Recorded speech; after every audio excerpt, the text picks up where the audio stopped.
Bueno, retornamos de nuevo, por favor.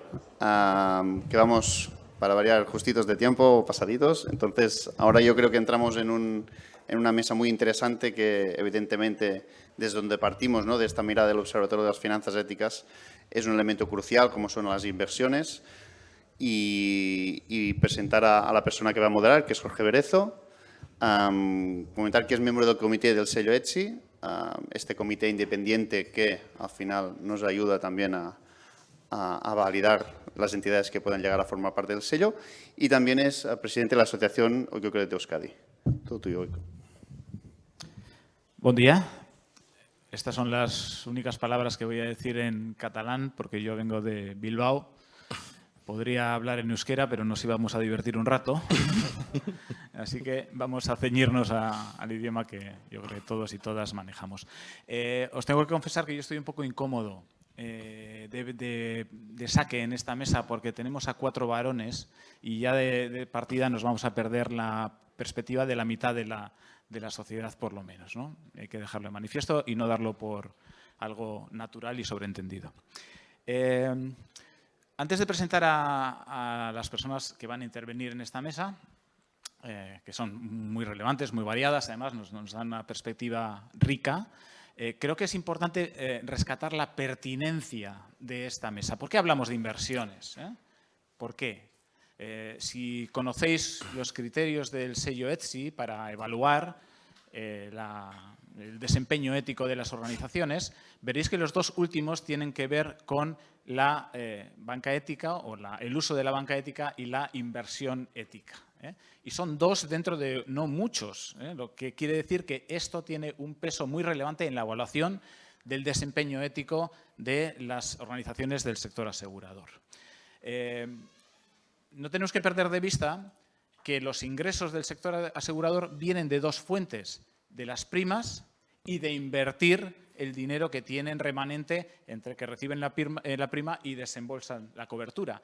Y que en muchas ocasiones puede que la segunda de la fuente de ingresos sea superior a la primera. Tampoco tenemos que perder de vista que las aseguradoras a nivel mundial tienen unos activos financieros de alrededor de 20.000 billones de euros.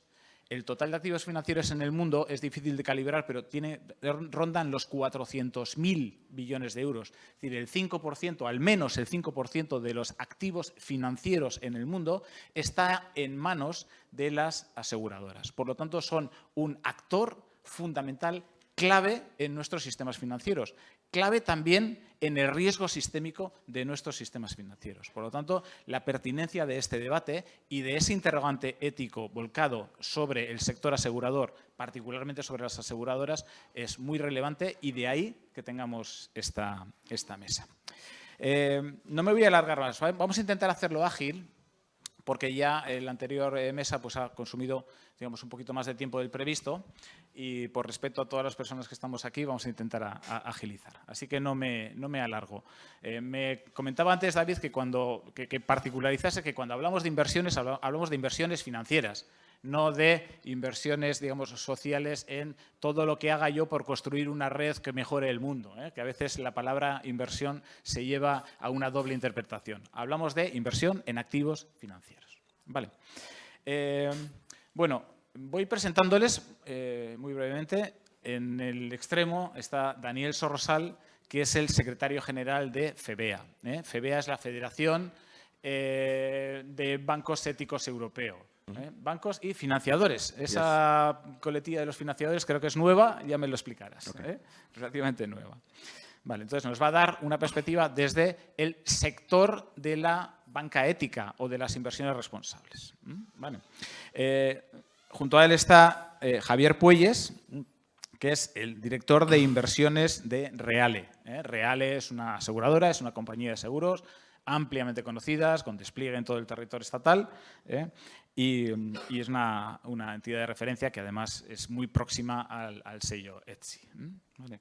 Y por último tengo aquí a David Sánchez Humanes de Series. Series es una correduría que también intenta ser distinta, intenta responder de una manera sólida a los interrogantes éticos de la actividad aseguradora. Vale. ¿Hasta ahí? ¿O demasiadas expectativas estoy generando? Ya veremos.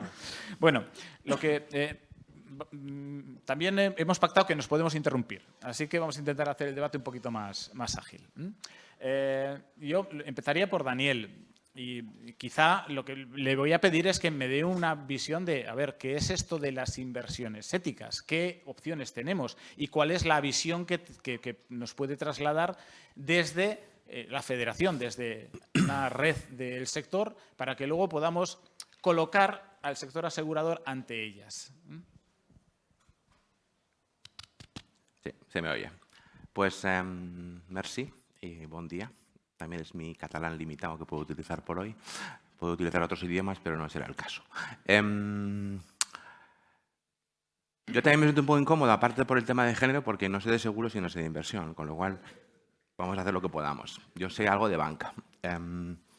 Realmente, estaba pensando esta cuestión cuando venía ayer en el avión y me decía que nosotros no podemos enseñar cómo se debe invertir desde la perspectiva de la banca ética, pero sí podemos dar un ejemplo, ¿no?, de cuál ha sido el camino que hemos hecho para llegar a definir lo que era banca ética, partiendo de la banca, que no es lo mismo.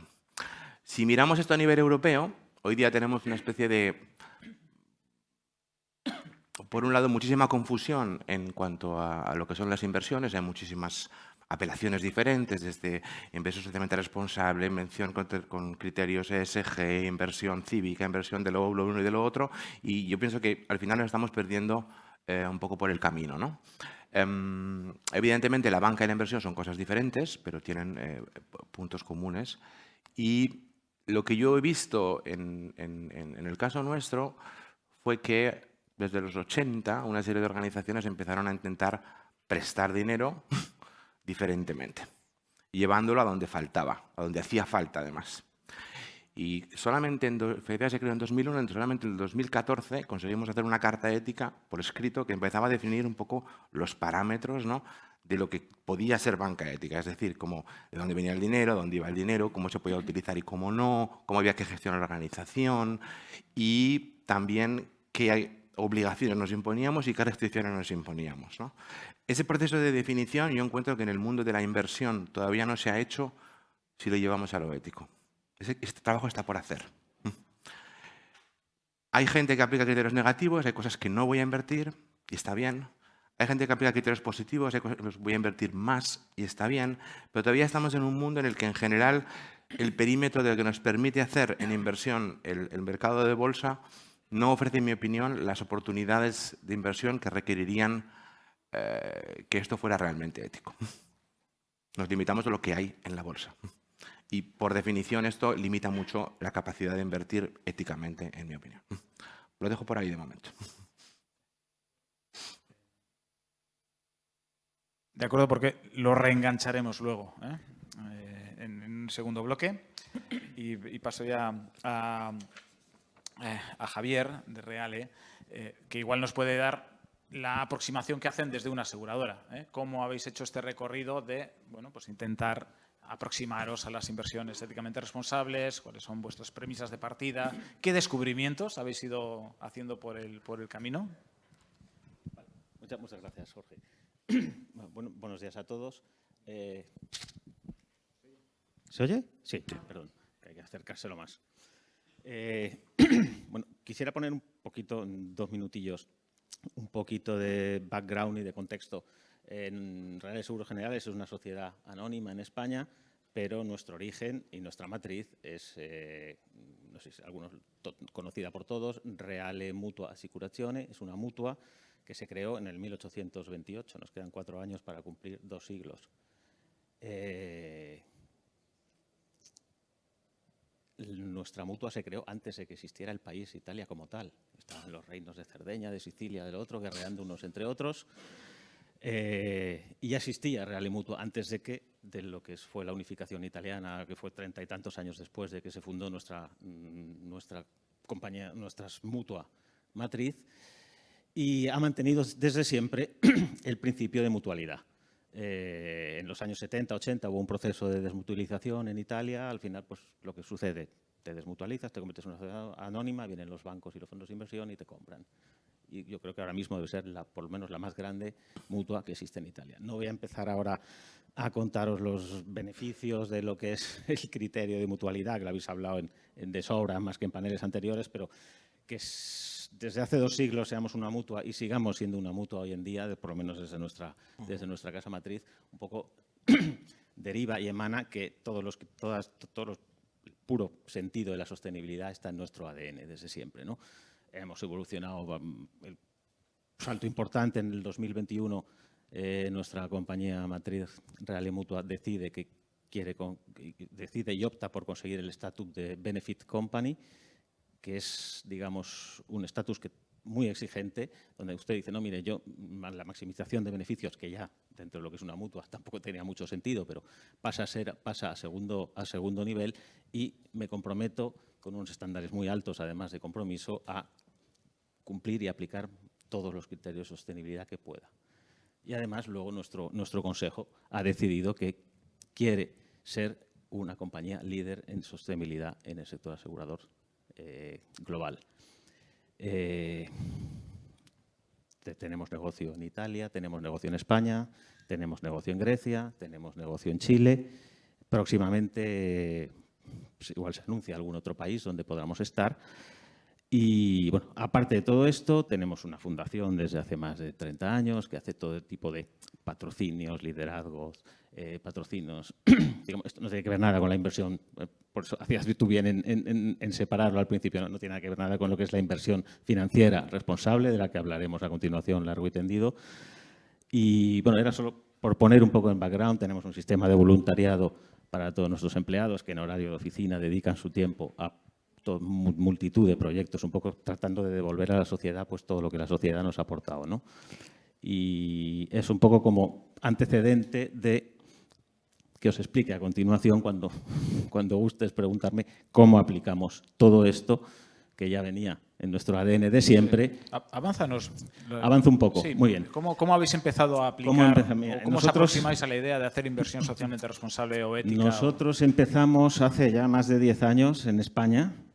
Empezando a asistir, había muy pocos eventos de este tipo, porque hace 10 años, o 10 o 12, la inversión socialmente responsable tampoco era una cosa de la que se hablase mucho.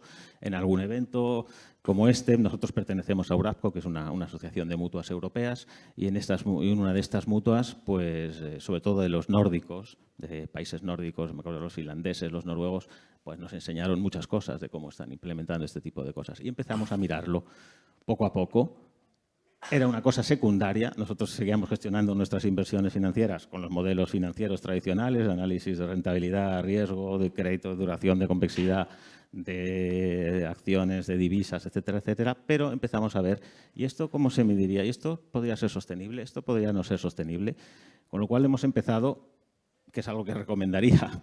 Ya el que no haya empezado todavía ya llega tarde, pues ya la vorágine regulatoria es tal que ya el empezar poco a poco a ir conociendo e implementando ciertos principios ya prácticamente es imposible. Pero vamos, ese fue nuestro origen hasta el año 2019, donde ya el grupo decidió que tenía que tener una política de inversiones responsables de grupo y se aplica a todas las compañías del grupo que operan por el mundo. Son ya 5 años que llevamos aplicándolo. Y eso, si queréis, creo que a posteriori vamos a dejar hablar un poco a David. Ya os cuento en detalle cuáles son los parámetros de la política, cómo la aplicamos y, sobre todo, y es que mi grupo es un grupo muy serio, cuando define una política, la aplica. Que nos hemos encontrado casos de compañías de seguros y de algún asset manager que luego ya después de los eventos en el cóctel hablas y dices, pero vosotros cuando vais al mercado, ¿de verdad miráis estas cosas? Digo, pues claro que las miramos. Las miramos y, de hecho, es alguna recomendación que hago. Nosotros lo miramos a posteriori, al inicio, nos hemos dado cuenta de que eso hay que mirarlo al principio, porque luego os contaré algún detalle un poco en concreto. Sí, yo creo que eso va a ser mucho más interesante. Luego entraremos en detalles concretos de en qué activos financieros, cómo los evaluamos y por qué no estamos invirtiendo ahí. Y vamos a seguir con esta ronda casi de calentamiento con David. para que nos diga cómo se han aproximado desde series, yo creo que particularmente al mundo de la banca ética, pero también al de las inversiones responsables. Bueno, buenos días a todos. Me lo salto. Series nace hace 40 años y entre sus socios, como cooperativa, estaba la Caja de Crédito Industrial Cooperativo, banca, que luego fue por sus derroteros y acabó en la Caja de Ahorros de Monte y Piedad, Caja Madrid, Bankia. De eso ya olvidémonos. Pero nuestro ADN va muy ligado con lo que es la banca cooperativa, por lo que desde el principio hacíamos inversiones que no sabíamos si eran socialmente responsables, hasta que llegaron estos señores del observatorio y te certifican y dicen, oye, que es que esto que haces es inversión socialmente responsable. Ah, bien, pues nosotros estamos ligados desde esa inversión desde el origen. No puedo decir más. Quien me certifica de alguna manera es el observatorio y me dice, pues, oye, que estás haciendo inversión socialmente responsable, pero a mí me gusta mucho decirlo desde, no como un escaparate de limpieza de marketing, sino porque forma parte de nuestro modelo empresarial.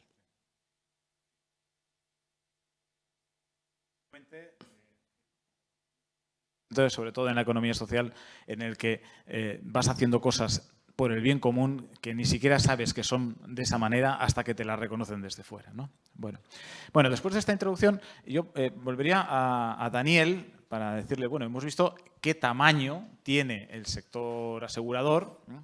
Se dice que aproximadamente la mitad de los activos financieros invertidos en el mundo tienen algún marchamo de inversión socialmente responsable. Y que son sobre todo los inversores institucionales, como son las aseguradoras, quienes están embarcándose en ese mundo de la inversión socialmente responsable. Yo te preguntaría, desde el punto de vista de FEBEA, ¿qué provocaciones o qué interrogantes lanzaríais o qué responsabilidad creéis que tienen los grandes gestores de activos financieros, como pueden ser las aseguradoras, para hacer que eso no sea mero marketing o mera decoración y que se siga invirtiendo en las mismas cosas de siempre, pero con otra etiqueta?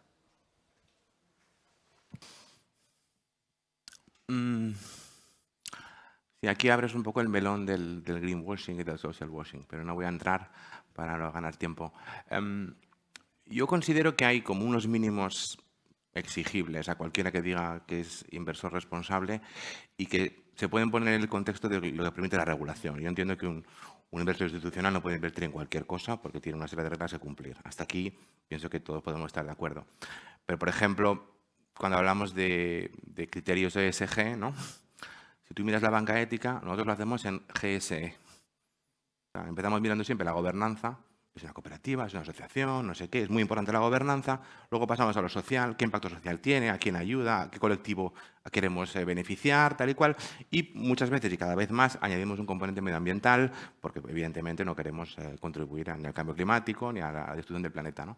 Entonces, a mí me hace gracia cuando los inversores dicen no, es que aplicamos criterios ESG y se quedan en la E. Digo, ¿y lo otro?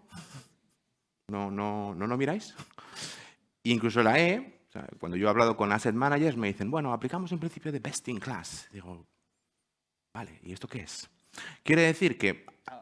Sí, lo sé. Pero yo la primera vez me quedé un poco mosca. Digo, pero ¿cómo best in class? Dice, sí, en una clase de activos que hemos predefinido en un universo de activos, definimos una clase, digamos que hablamos de automóviles, por ejemplo, ¿no? Y buscamos los mejores dentro de lo que hay en esta clase.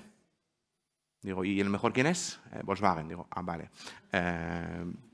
Y claro, partiendo de esas reglas de juego, que en parte vienen dadas por un sistema de inversión que ya está predefinido, es muy difícil llegar a descarbonizar una cartera completamente, salvo que tú realmente hagas un esfuerzo mucho más allá de lo normal. Y no os digo que no lo hagáis, que espero que sí, pero entiendo que es difícil, ¿no? Y a veces digo, pues es que si no salimos de esta dictadura del best in class y de las carteras en bolsa, es muy difícil llegar a financiar cosas que realmente impactan positivamente a la sociedad porque no están en bolsa. Simplemente, no solamente por eso, ¿no? Entonces, quizá para mí la provocación es decir, ¿cómo podemos conseguir que inversores institucionales, como en este caso las mutuas, se impliquen más allá de su obligación, evidentemente, de solvencia, de tal y cual, de riesgo, de no sé qué, de cumplir todas las normativas, en dar un pasito más allá y probablemente más pasos con el tiempo, en salir de este corsé y empezar a financiar las cosas que hace falta financiar. Y que nosotros sí hacemos. Daniel, esa provocación es una provocación de doble vía, porque sí, obviamente invitas a las aseguradoras a que hagan ese tipo de inversión, pero ¿en qué medida el sector de la banca ética ofrece canales activos que puedan ser invertibles por parte de las aseguradoras con un mayor impacto social, sin greenwashing, sin social washing, sin pinkwashing, sin ningún tipo de washing, que realmente puedan funcionar? ¿Se están ofreciendo ya ese tipo de activos? No. Pero yo lo orientaba por otro lado. No es cuestión de que generemos el activo en el que se puede invertir. Es cuestión de ver cómo, cojo un ejemplo catalán, Som Energia, ¿no? ¿Vale? Puede recabar capital que le hace falta, paciente, ¿no? Y que no venga solo de la parte mutualista de las personas que contribuyen, sino que pueda venir en parte de institucionales. ¿Cómo buscamos esa conexión? Y a lo mejor la respuesta no tiene que dar a la banca necesariamente. La banca da otra respuesta. Bueno, pues yo creo que le podemos meter un poquito más de picante. Sí, venga. Vamos a trabajar un poquito el tema de la taxonomía europea, la normativa, y cómo solamente afecta a lo que es, que además hay cierta limpieza de activos, donde las grandes empresas están invirtiendo en patrimonio, básicamente en inmuebles, donde cumplen eficiencia energética. ¿Eso es inversión socialmente responsable? Tiene que haber presión desde todos los lobbies para poder decir, oiga, es que no está hablando de buen gobierno, es que no está hablando de justicia social, es que no está hablando de riqueza y reparto de recursos, estamos hablando de... No, te iba a comentar, es que precisamente hace 2 semanas en un evento de este estilo que montó en Madrid BNP Paribas sobre inversiones socialmente responsables, tuvimos la ocasión de tener no era miembro de la Comisión Europea directamente, pero era miembro del gabinete que asesora a la Comisión Europea en términos de toda esta materia de inversiones sostenibles. Allí acudimos todos los gestores a quejarnos de la legislación y de la vorágine que había, esperando tener alguna luz positiva. Y fue todo lo contrario. Nos dijo, no, si es que, y por eso te contesto, la taxonomía ya es bastante compleja, la taxonomía desde el punto de vista medioambiental. Ya nos dijo, no, es que ya estamos preparando la taxonomía social. Con lo cual, esa inquietud que tú tenías, para desgracia de los inversores, va a llegar. Yo creo que la social va a dejar algunos conceptos sin tocar. Justicia social. ¿Me perdonáis? Me preocupa que la gente no esté entendiendo, porque estamos entrando en un campo bastante técnico, porque os orientéis. La taxonomía es una clasificación de actividades económicas que tienen mayor o menor impacto ambiental. ¿Vale? Entonces, en función de cómo se clasifique, invertir en esas actividades económicas se puede considerar más sostenible o menos sostenible. Entonces, hay incluso una directiva que clasifica los fondos de inversión en función de en qué actividades se están invirtiendo. Entonces, habla de fondos capítulo 8, fue artículo 8, artículo 9, pero esto yo creo que nos lleva a una deriva un poco técnica que os puede aburrir. Bueno. No, yo añadiría en términos de taxonomía. Luego, tú ves las cifras. Creo que ICEA sacó hace 2 semanas un informe que hace todos los años hace una encuesta, me parece que eran 60 compañías de seguros, más o menos el 80% de los seguros, del sector seguros en España estaba ahí, y el número de, digamos, las inversiones de las compañías de seguros en actividades, como llaman, alineadas con la taxonomía medioambiental, era de menos del 3-4%. Uy. Y del 1%. Y del 1%. Sí, es en media. O sea, que te digo que lo de la taxonomía, nosotros particularmente, hasta que no se regule bien y se desarrolle bien, que ya está en proceso, unas guías claras y definidas sobre lo que es taxonomía, es algo que de momento lo tenemos ahí, hay que reportarlo, lo calculamos, estamos en un 1 y pico. Por no negar la mayor, de que si un fondo inmobiliario de oficinas de alto lujo, con una eficiencia energética, con una emisión cero, ¿es inversión socialmente responsable? A mí me quiebra un poco. Sí. Los interrogantes no son sencillos. Normalmente la ética y los dilemas morales vienen de la negociación, y de llegar a la disolución del dilema, no a la resolución del dilema. Por lo tanto, no son preguntas sencillas. Sí que te quería preguntar, Javier, en concreto... Sí, después. Quiero añadir una cosita a esto. Nos podemos interrumpir. Si empezamos la casa por el tejado, va a ser muy difícil llegar a ningún sitio. O sea, es decir, si queremos conseguir primero mejorar la inversión realmente responsable, para luego mejorar la inversión ESG, para luego llegar a hacer algo realmente con cierto sentido común, quizá nos va a costar 20 años llegar a hacer algo así. Entonces, no sé si el señor lo dijo, me quedé con la expresión en catalán, y pienso que hay que hacerlo de baix and alt, al revés. Es decir, cuando un banco ético se ve delante de un crédito, ¿no?, analiza el impacto medioambiental, el impacto social y la viabilidad financiera, ¿no?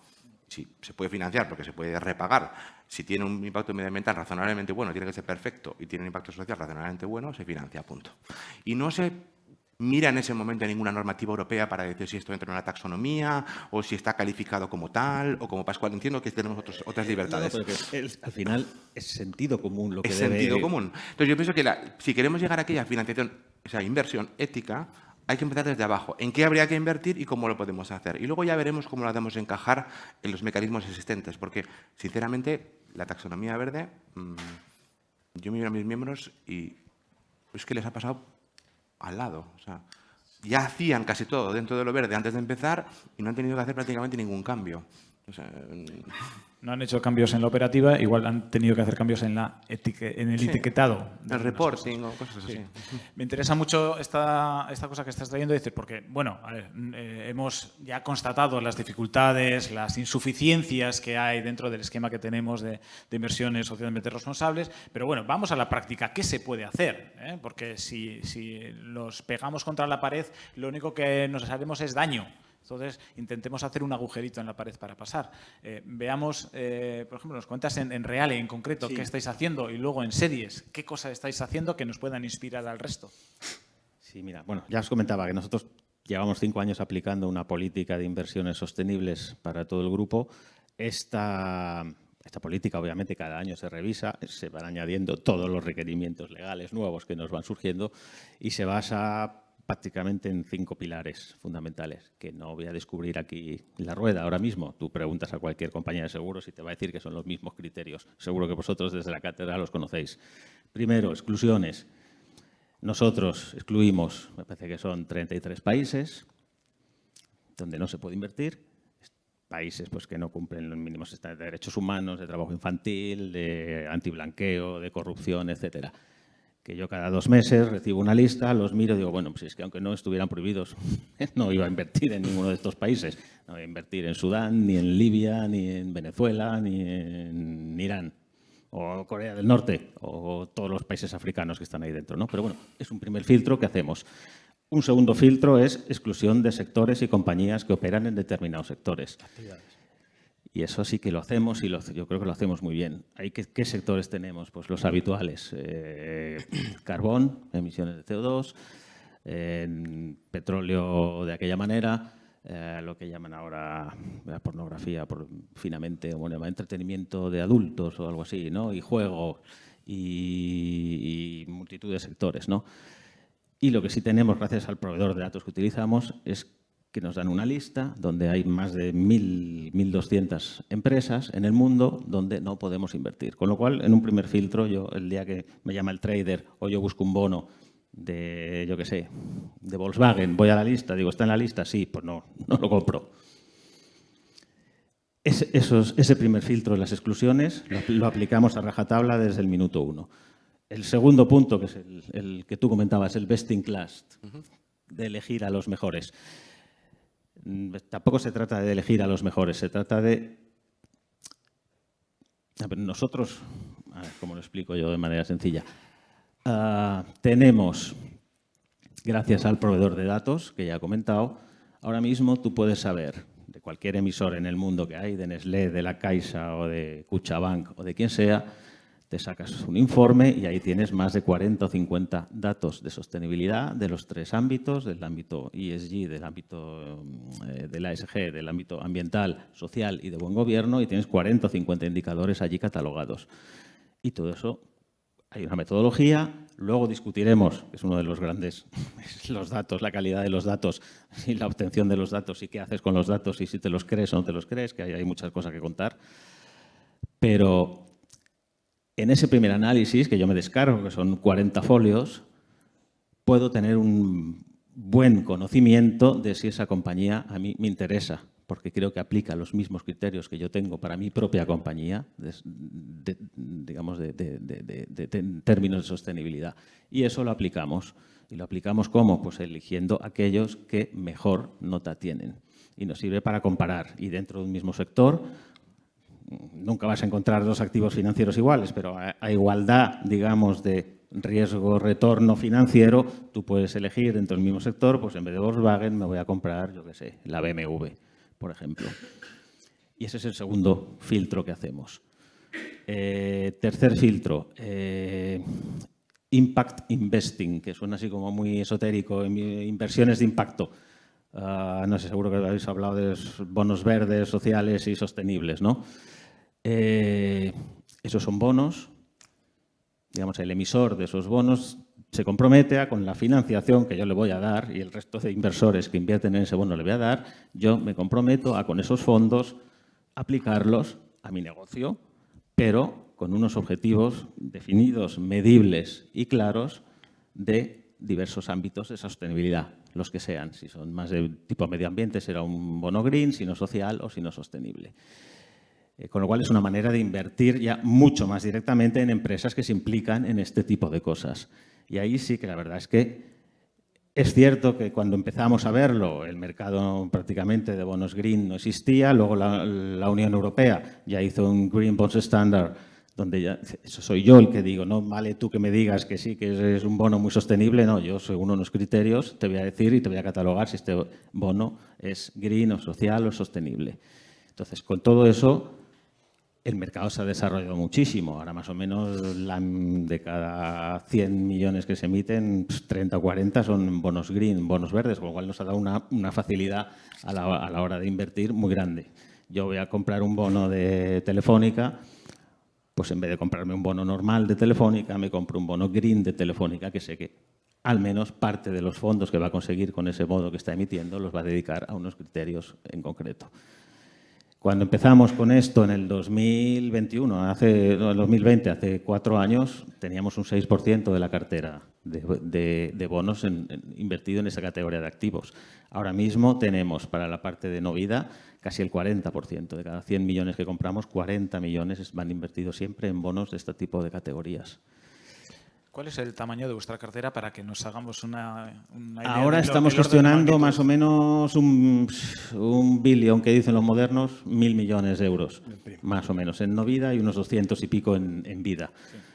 Ahora mismo tenemos, entre vida y no vida, más o menos 350 millones invertidos en este tipo de bonos, que son, yo creo, unos parámetros muy, muy, muy altos. Sí, y que además, de acuerdo a las últimas cifras que ha dado SpineUp sobre el tamaño de la inversión de impacto en España, igual sois el inversor predominante o de los mayores inversores en inversión de impacto en España. Sí, viendo un poco el estudio que comentaba que sacó ICEA hace poco, bueno, no te dice exactamente el peso que tienes en Green Bonds, pero o sea, es cada vez más importante, pero yo creo que nosotros tenemos, la verdad, una posición muy, muy, muy, muy importante en el grupo, ¿no? Sí, es una aproximación, yo creo que muy, muy realista, muy en línea con lo que ha hecho la industria financiera. Es decir, bueno, vamos a empezar por el análisis de los activos desde el punto de vista ESG y, bueno, vamos haciendo aproximaciones sucesivas hasta llegar al best in class y después hacer el salto a la inversión de impacto, que creo que es una evolución muy natural, muy positiva, obviamente con interrogantes porque un bono verde es realmente verde o no es verde. Hombre, ahora con los estándares europeos está medianamente catalogado. Sé que también tienen ahora ahora van a meter la taxonomía ahí. Quiero que sea un green bond alineado con la taxonomía, con lo cual se va a reducir mucho el campo, ¿no? Solo quería añadir una cosita a modo de curiosidad. El último avance son los Sustainability Linked Bonds, que llaman, donde son bonos iguales que los green bonds, donde hay unos objetivos a cumplir, pero además se compromete, yo compro un bono Sustainability Link a 10 años para una compañía que me dice que su objetivo de sostenibilidad es que dentro del año 3 yo voy a reducir mis emisiones de carbonos en un 20%. Y si no lo cumplo, en el año 3 te subo el cupón. Con lo cual es un poco vicioso, ¿no? La parte del cerebro financiera dice a ver si no falla y no cumple su objetivo y me paga más, ¿no? Pero la parte sostenible dice, bueno, pues de acuerdo. O sea, sé que te estás comprometiendo mucho más que otro que dice que se va a comprometer, porque aquí hay unos indicadores y si no los cumples, pues al final te voy a pagar, le va a costar más caro a él, ¿no? Con lo cual es un compromiso mucho más firme. Y también tenemos algún bono de este tipo. Hay muchos menos en el mercado, pero conforme se vaya desarrollando y vaya habiendo más, pues obviamente estaremos ahí. Quedaban algún par de puntos, pero bueno, son quizá más complejos. Te he dicho 5 pilares, he explicado 3 o 4. ¿Cuál no sé ya cuál me falta? Tengo que mirar la chuleta, ya que son tantos que... Igual por, bueno, sí, por los agilidad y PAIs por dar espacio también a que David nos cuente su exacto. experiencia. Perfecto. Igual pasamos a él, porque vosotros vais desde otro punto de vista. O sea, no tenéis una cartera de 1.000 millones de euros para invertir. Ni 2 siglos, 40 años son. Ni 2 siglos, tenéis solo 40 años. Y sois una correduría. Entonces, cuéntanos vosotros cómo utilizáis. A ver, nosotros cómo llegamos a la inversión. Nosotros somos más sencillos. Yo no soy de grandes máximas, pero hay 2 frases que me gustan bastante. No voy a decir el nombre del padre del movimiento cooperativo vasco, pero me gusta lo de el mundo no se nos da para observar, sino para transformar. Me ayuda. Y luego me ayuda mucho el de un jugador de baloncesto que dice que no siempre ganan los mejores, sino que ganan los que más trabajan. Y yo hago una combinación de ambas y digo, no se trata de que gane más, sino de que ganemos todos. Y yo voy a traer ejemplos, 2 que me gustan mucho. Nosotros invertimos en una de las mayores cooperativas de educación de Europa, desde hace mucho tiempo. Pero somos asociados desde el año 97. No es de, oye, que me he certificado en el 14, no. Es que venimos desde el año 97. Y hay dos proyectos que a mí me gustan muchísimo, que uno es Lumbra y el otro yo le hago la gracia de que alumbra, ¿vale? Lumbra es un fondo donde, junto con FIARE, está transformando el mercado de la vivienda, uno de los grandes problemas que hay en este país. Porque es una asociación que se llama la Asociación Provivienda, donde gestiona viviendas para personas en riesgo de exclusión social o con capacidades distintas o simplemente refugiados políticos que no pueden acceder a la vivienda porque es que el que se lo tiene que alquilar no le entiende, porque es que habla suajili. Entonces, esta asociación interviene. Tiene un proyecto muy bonito que está comprando vivienda para incidir de manera directa en la renta, en el precio del alquiler, con FIARE. Y entonces tiene un fondo donde el que nosotros participamos, que me he permitido el lujo, porque como ellos no lo pueden comercializar, pero yo sí lo puedo contar, os lo he traído para que lo repartáis. Porque desde una mínima inversión sabéis lo importante que es que vuestro dinero cambie, sobre todo como es en el mercado de la vivienda. Para que hagáis una idea, estas inversiones, en el terreno, en el caso de Canarias, el precio de Provivienda para una vivienda en alquiler, cuando la media está en 1.029, me lo he traído, esto no lo tenía que traer. Ellos lo alquilan a 331,70 en Canarias. Creo que poco más se tiene que decir, ¿vale? Es un proyecto muy, muy interesante. Y luego está el que alumbra, que son ECO, ¿vale? Lo habréis oído, ECO. Nosotros participamos en la compra de un huerto solar.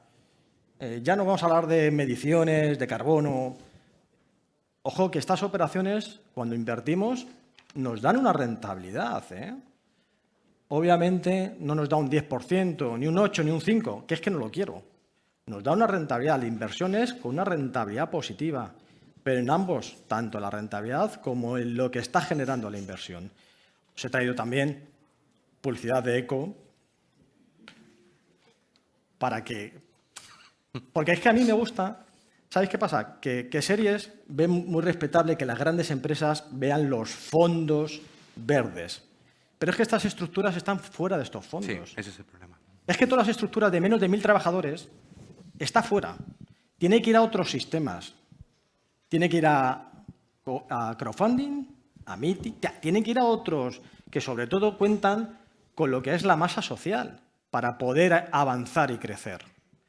Porque los ratios, aunque sea banca ética, los tiene que cumplir. Son ratios que tiene que cumplir porque la banca ética, para sostenerse, tiene que tener retorno de los créditos.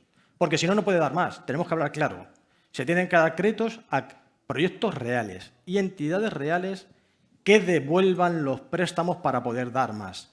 Pero los recursos son los que son. Tienen que generar otros métodos para captar flujos financieros que le ayuden a desarrollarlo. Y las empresas, las entidades que estamos cercanas, tenemos que invertir en ello. Estos son dos claros ejemplos que me gustaría que, además, que es que me lo he traído para, de verdad, que ha venido a viajar conmigo desde la AVE para que lo repartáis. Sí que sí. Nina, anda.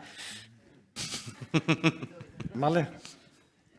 ¿Por qué? ¿Por qué he traído estos dos? Porque es que es un problema endémico en este país que se llama vivienda y otro problema que se llama modelo energético. Pues los dos donde invierten, obviamente, invertimos en el primer supermercado cooperativo, la OSA, que voy a hablar de personas que son socias consumidores con productos de calidad eco. Joder. ¿Vale? Nos encontramos con que hay productos financieros con un impacto inmenso, pero que obviamente no están preparadas para que entren en ellos inversores institucionales. Ese es un primer reto que tenemos ahí. Bueno, poco a poco te iba a añadir. Y luego el otro reto es cómo conseguir que más inversores institucionales, en este caso más aseguradoras, entren en ese camino de aproximación a la inversión que les lleva a la inversión de impacto y eventualmente a la inversión ética. ¿Cómo lo veis? ¿Cómo se puede responder a estos retos en el futuro próximo? No, yo iba a añadir, es cierto que empieza a haber fondos de private equity, sobre todo, de microcréditos, de este tipo de cosas, que van haciendo algo en este sentido. Yo te hablo desde el punto de vista de una multinacional que invierte como nosotros. Yo necesito ciertos estándares. Yo no puedo invertir en un fondillo de 3 millones que da 4 casas, que lo haría. Igual lo hago desde mi fundación, pero no lo puedo hacer desde mi departamento de inversiones financieras, ¿no? Pero sí que es cierto que ojalá. Yo lo que quiero decir es, Series es una estructura mínima, pero el año pasado podéis ver en la web de Series, series.com, hay un enlace que se llama balance social, que está colgado el del año 23. De su patrimonio neto ha invertido el 28,31. De su patrimonio neto el 28,31. Que somos una birria de estructura. Y este año estamos en el 33,45, que si hablamos de letras del Tesoro, me pongo en un 40% de mi patrimonio neto, porque sabéis que algunos de los fondos verdes están metiendo letras de estados.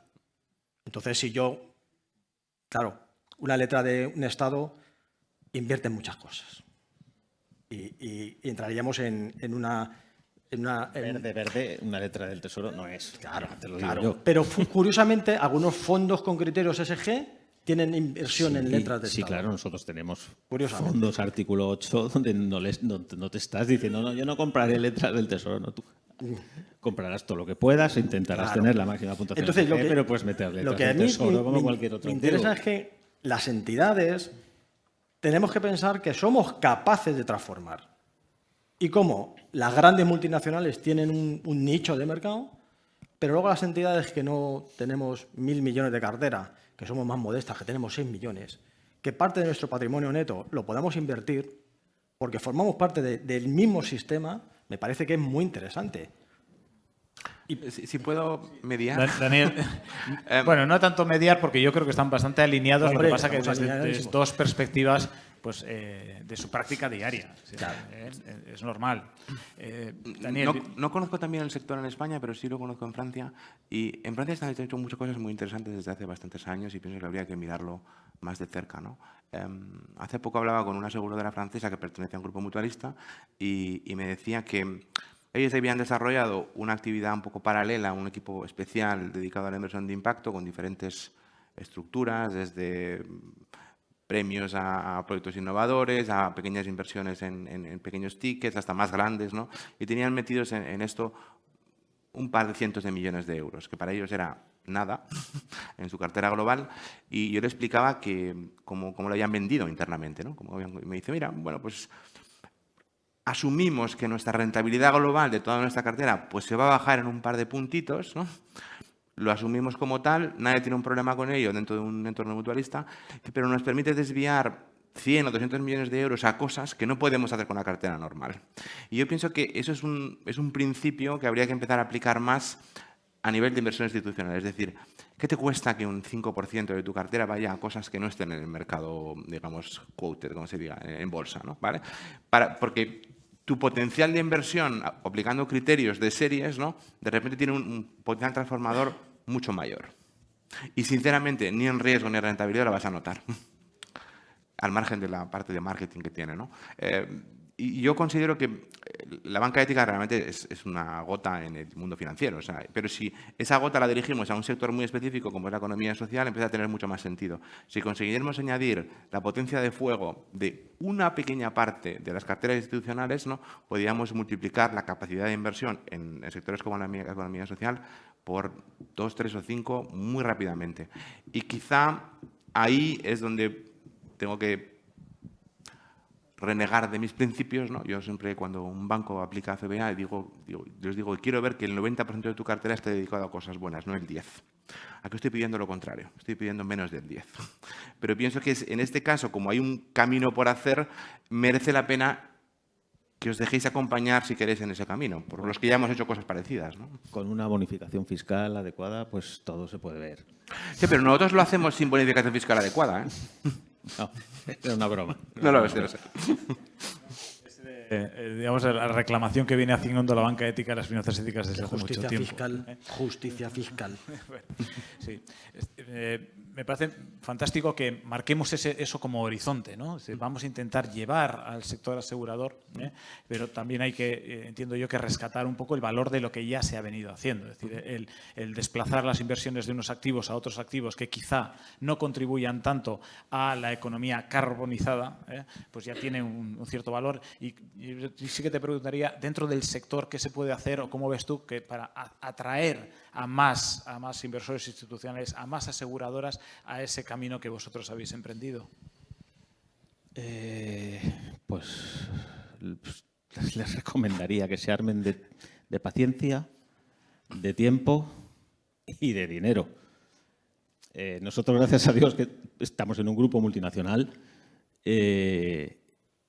tenemos un equipo multidisciplinar, ahí está metido Risk Management, Compliance, la alta dirección, la parte de inversiones financieras, la parte legal, etcétera, etcétera, de más de 40 personas que están prácticamente dedicadas full time a todos estos temas de sostenibilidad, aplicado a toda la empresa y también a las inversiones.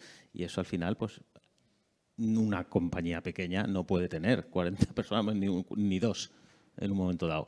Dinero cuesta. Nosotros tenemos a los auditores de turno metidos desde hace 5 años, que parecen ya empleados nuestros, ¿no? Y son equipos que están exclusivamente dedicados a todos estos temas de sostenibilidad, al balance social, a no sé cuánto, a la taxonomía, al artículo 8, el SFDR, y eso también es dinero. El proveedor de datos, porque para todo esto necesitas datos, que una cosa que al final no son cualitativos. Si un dato, o sea, si algo no es cuantitativo, a mí no me sirve. Y necesitas datos y tienes que dar un proveedor de datos que cuesta una pasta. Nosotros lo repartimos entre todas las compañías del grupo en todos los países, pero es complicado, es complicado. Yo, más que obstáculos, dificultades, le llamaría desafíos. Y hay mucho por hacer en todos esos campos, ¿eh? O sea, que se armen de paciencia, pero que empiecen. Sí. Hay que ser tenaces, hay que dedicar recursos, obviamente, también con la perspectiva que nos daban antes, ¿no? De que los activos financieros socialmente responsables, pues quizá en el largo plazo de rentabilidad pueden estar parecidos o un poco superior. No, y en el medio y en el corto, más o menos, pero hoy en día... sobre todo lo que nos aportan es una reducción de la volatilidad y otra composición de nuestra cartera.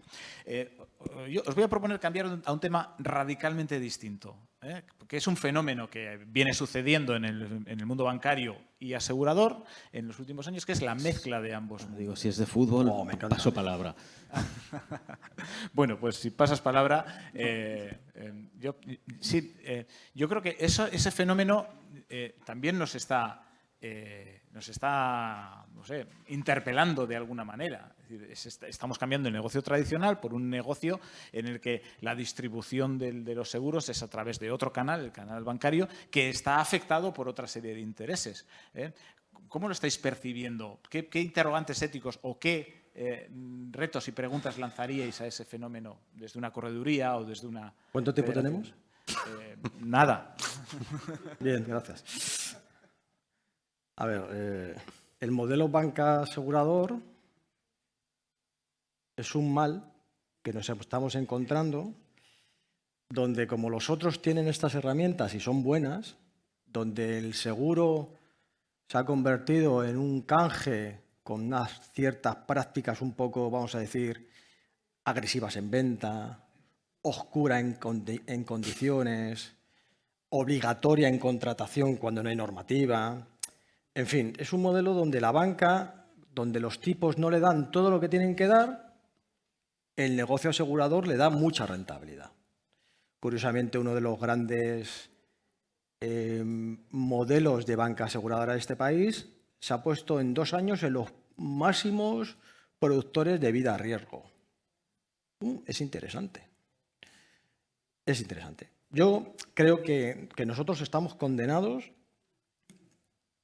todas las corredurías certificadas, y pues vamos a decir que yo aquí no soy muy objetivo, porque claro, formo parte de la mesa de socios de referencia de FIARE, he sido evaluador ético-social de FIARE, soy socio personal. Entonces, ¿cómo hay que hacer frente a ese problema? Es que los bancos éticos se coordinen con las corredurías y compañías certificadas para poder, entre todos, distribuir todos los conceptos de las finanzas éticas. Porque las finanzas éticas es banca y seguros. Y además, como usuario de FIARE al 99%, el que no trabaja con FIARE banca ética es porque no quiere. Por dejarlo claro. Porque me da todos los servicios, todos, para que una entidad funcione. Y yo genero 1.700.000 euros en recibos con FIARE banca ética. No sé si seré... Pues vamos a decir que genero recibos y que doy castigo a la compañía. Y yo tengo incidencias, 0. 0. El que no quiere trabajar con FIARE banca ética como estructura, como entidad, es porque no quiere. Ya no estamos hablando hace 10 años, cuando estábamos en la asociación FIARE Centro, que no había un sistema bancario que me diera soporte, que no estamos hablando de esa situación, estamos hablando de una situación real donde a mí me da un soporte de cobro perfecto. ¿Es verdad que es que a mí me cobran comisión cuando saco en otra? Ya. Son las reglas del juego. ¿Es verdad que mis gastos financieros de dejar de trabajar con el Popular y con el Santander porque gestiono recibos con FIARE se me multiplica por 4? ¿O por 3? ¿O por 2,5? Ya. Son las reglas del juego. Es que quiero trabajar porque me da otro tipo de garantías. Pero es verdad que creo que tenemos que avanzar más en este sentido. Porque es que los contrarios han avanzado mucho, juegan muy bien. La banca tradicional con compañías más tradicionales, y puedo hablar de Reale, que no se ha casado con ninguna entidad financiera, que es muy importante para el sector de la mediación, muy importante, y que además os lo agradezco públicamente, en privado, lo he agradecido muchas veces, y espero que sigáis así. Es nuestro modelo. Claro. Es apostar por la red agencial es muy importante de toda la vida. que haga que haya una fusión entre la banca y los seguros, simplemente para poder empatar el sistema como está actualmente. Porque los 2 grandes bancos nacionales, sabéis que tienen una coalición perfecta con banca y hacen un modelo muy agresivo de venta. Muy agresivo. Esto desde la perspectiva europea, ¿se está produciendo el mismo fenómeno? ¿Cómo lo estáis viviendo? No, el fenómeno yo sé que es incluso más antiguo. O sea, en Francia, por ejemplo, ya se habla de la banca assurance, como el sector bancario se llama banca assurance, punto. No se distingue, es lo mismo, ¿no? O sea que ese problema es bastante antiguo. A mí sí que me gustaba lo que ha dicho David de que tenemos que construir alianzas para poder ofrecer los mismos servicios sin entrar en las contradicciones en que entra la banca de que el seguro le sirve de caramelo para complementar la rentabilidad o como letra de cambio de otra cosa, ¿no? O sea, son productos diferentes que son complementarios y son necesarios y además también lo necesitan nuestros sectores. Y entonces tenemos que construir alianzas para poder hacerlos. Y yo añadiría realmente que la tercera pata que nos falta para construir un modelo de finanzas más completo, ético, es el sector de la inversión. O sea, es un tema que no estamos tocando, pero no puede ser que... yo entiendo todo el trabajo que hacéis y lo admiro, o sea, no para nada lo quiero poner en valor, ¿eh? Pero yo sé que cuesta muchísimo mover una cartera grande hacia la descarbonización. Y encima cumplir con la normativa y encima mantener unos ratios de solvencia y de rentabilidad. Sé que es dificilísimo, pero sí que os pido que os aliéis más en la parte de inversión, conectando la inversión a la realidad. O sea, porque el bono verde que tiene un rating de no sé qué, que el Pedro me ha dicho que no sé cuántos y que más o menos me entra y me encaja en mi fórmula, muchas veces su impacto en la realidad no es tan grande como podría ser. Y la inversión directa, que sí lo es difícil para vosotros de absorber. Ahí tenemos que explorar vías intermedias, o sea, pero no podemos intentar que la banca vaya por su lado y la inversión vaya por otro, sino acabaremos en sistemas pues un poco como el impact investing a veces, ¿no? Que intenta hacer cosas nuevas y luego se le mueren por el camino. Y es parte del diseño. Y dices, joder, pues ¿de qué sirve invertir esto si luego se va a morir, ¿no? No sé. Y pienso que hay mucho trabajo por hacer todavía en buscar sinergias, desde luego. Trabajo mucho por hacer, pero muy bonito. Porque hay ¿Sí? una parte de innovación que, hombre, desde la curiosidad, desde la emoción por crear, yo creo que nos puede llevar a todos y a todas por un buen camino. Si queréis apuntar alguna cosita, es vuestro momento. Y si no, yo creo que vamos a ir cerrando la mesa, también porque respetar los tiempos y que todos podamos acabar en la hora establecida. Simplemente dar la palabra a alguna pregunta o alguna intervención. ¿Tenemos una persona? Si os pido mucha brevedad, por favor. Pablo. Hola, buenos días. Soy Pablo Mongelos, de esa banca no ética y esos seguros no éticos. Me ha llamado la atención, estamos en un foro de banca ética y seguros éticos, y tampoco podemos demonizar a toda la banca de seguros. Yo soy de un grupo banco asegurador, un grupo cooperativo Mondragón, y yo no creo que el problema es que el banco venda seguros. Yo creo que es cómo se hacen las cosas. Yo creo que hay gente en la mediación que no hace las cosas bien y gente en la banca de seguros que no hace las cosas bien. Yo creo que es cómo se hacen, ¿no? Más que qué se hace. Yo no soy competencia tuya, de hecho trabajo contigo, ¿no? Lo recojo yo, Entonces, cojo el guante yo. No cojas. Entonces, hombre, no me... Suelo oír muchas veces demonizar a la banca de seguros. Yo creo que se hacen muchas cosas mal, pues hacen cosas bien también. Depende de quién las haga, creo. Bueno, pero cojo el guante yo. Como quieras. No hay Luego me dejas coger claro a que mí. eres alumno aventajado. No vale ser alumno aventajado. No vale ser una de las compañías certificadas.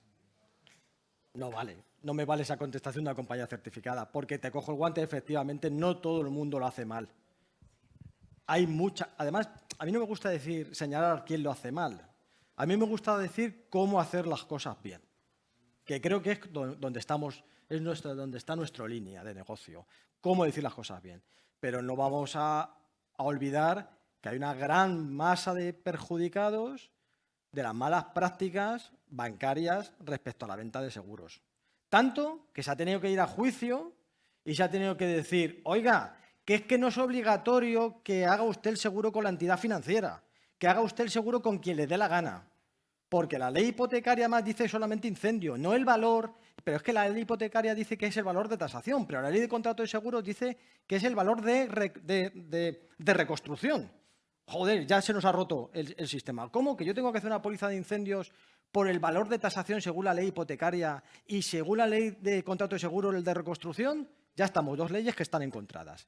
Y algunos aprovechan para no solamente meterte el incendio, sino que te meten todas las garantías, te dice que es obligatorio, te vende un plan de pensiones, una tarjeta para tu abuela y un plan de pensiones para tu hijo que tiene 3 días.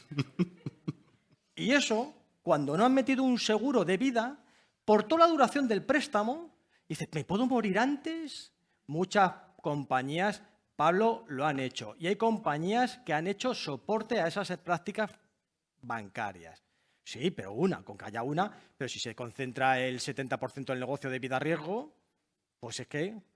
Pero ¿no creéis que, oye, que haya una compañía de seguros que dé un soporte a una entidad bancaria para que le meta encima en la cuota de financiación el pago de la vida-riesgo? Yo digo, esto es una locura. Yo creo, mi opinión, es que alguien debería llegar y decir, oiga, esto no. Bueno, hay sentencias donde han dicho ya, esto no, ¿vale? Oiga, esto no, pero no porque lo diga yo, porque hay normativa detrás. Entonces, ¿es verdad que se ha regularizado más? Sí. ¿Que está algo más controlado? Dicen que sí. Pero a mí, cuando yo voy a pedir un préstamo, me dan un préstamo en papel A y un papel que no tiene nombre, que no tiene CIF, que no tiene hoja oficial, donde dicen, pero si haces esto, tanto menos del tipo de interés. Eso es coacción. No es venta comercial de asesoramiento, es coacción. Si tú me dices que me das el 3,5 en la hipoteca, pero si luego haces el seguro conmigo, el seguro del coche, el plan de pensiones, el no sé qué, el no sé cuánto, no sé cuántos, te bajo 17 puntos, joder, yo esas herramientas no las tengo para vender. Claro, a lo mejor dijéramos, si yo tengo detrás un banco que movilizo, ojo, que cuando estoy diciendo esto no estoy diciendo que sea la Caja ni Mondragón, pero hay otros bancos tradicionales que está el representante de la banca ética que le tiene que llegar denuncias constantes de las malas prácticas. Y las malas prácticas asociadas a la venta de seguros existe. Existe. Entonces, ¿cómo evitamos que no exista? Pues intentando traducir buenas prácticas en el mercado banca asegurador. Ya está. Muchas gracias. Gracias por echarme. No hay Pablo, problema. No. Pablo quiere decir pero algo, bueno, no sé. Luego hablamos, luego luego. habláis, pero bueno, la intervención también es siempre pertinente el no generalicemos. Hay que separemos bien la paja del trigo y marquemos cuál es la ruta, cuál es el horizonte y seamos seductores. Proponía Jordi antes, oye, hagámoslo de una manera divertida, hagamos que todos se quieran incorporar voluntariamente. Nos decían también desde la red europea de mutualidades, seamos más atractivos. Bueno, pues intentemos hacerlo así, intentemos inspirar, intentemos que más personas, más organizaciones, más aseguradoras, más miembros del sector se aproximen a este reto de la inversión éticamente responsable. Eskerrik asko. Muchas gracias.